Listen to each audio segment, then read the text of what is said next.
ইতিহাসে MA BEd পাশ করেও জুতো সেলাই করে সংসার চালাচ্ছেন সুন্দরবনের যুবক। নাম সুভাষচন্দ্র দাস। এ এক অন্য সুভাষ। উচ্চশিক্ষিত হয়েও আজও মেলেনি চাকরি।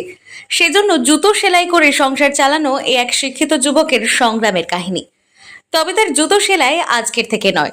পড়াশোনার খরচ চালাতে এক সময় কলেজে যাওয়ার সময় ট্রেনে জুতো সেলাই থেকে জুতো পালিশ করতেন। দিনের পরিবর্তন হলেও সুভাষের ভাগ্য পরিবর্তন হয়নি। এখনো রাস্তার পাশে বসে জুতো পালিশ করেন এমএ বিএড পাশ করা সুভাষচন্দ্র দাস। উচ্চশিক্ষিত যুবকটিকে এলাকায় সকলেই চেনেন। সে সূত্রে কিছু ছাত্রও পড়ান।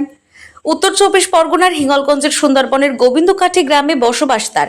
রবীন্দ্র ভারতী বিশ্ববিদ্যালয় থেকে ইতিহাস বিভাগ নিয়ে এমএ পাশ করে সুভাষ। পড়াশোনার সময় কলেজের জীবনটিও তার ভালো ছিল না।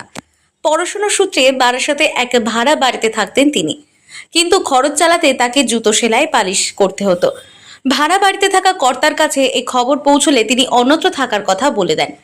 তারপরে বেশ কয়েকদিন প্ল্যাটফর্মেই কাটে সুভাষের। সুভাষ জানায় 2016 সালে উচ্চ প্রাথমিকের টেট পরীক্ষায় সফল সে। আইনি জটে আটকে নিয়োগ, তবে পুজোর আগে সেই জট কাটতে পারে। এবার কি তবে সুদিন ফিরবে, সেই অপেক্ষায় সুভাষ। নমস্কার, আমি 2014 একটা তুলো দোকানে বসে জুতো সেলাইয়ের কাজ করি। আমি ইতিহাসে এমএ বিএড পাস করে কোনো চাকরি বাড়ি কোনো কিছু না পেয়ে এই জুতো সেলাইয়ের কাজ বেছে নিয়েছি এবং কিছু পড়াশোনা করি। ছাত্রছাত্রীদেরকে পড়াই। কেন জুতো সেলাই করে বেশি নিলেন কেন? কারণ আমি কৃষি সম্প্রদায়ের মানুষ, প্রথম কথা। দ্বিতীয় কথা, বর্তমানে জয়গঞ্জ বাজারে আমার কোনো নিজস্ব কোনো জায়গা নেই। রাস্তার সাইডে একটা ছোটো দোকান, আমাদের এমএলএ সাহেবের অনুপ্রেরণায় এই দোকানটা আমি মোটামুটি বসাতে পেরেছি এবং এখানে আমি কাজকর্ম করে খাই।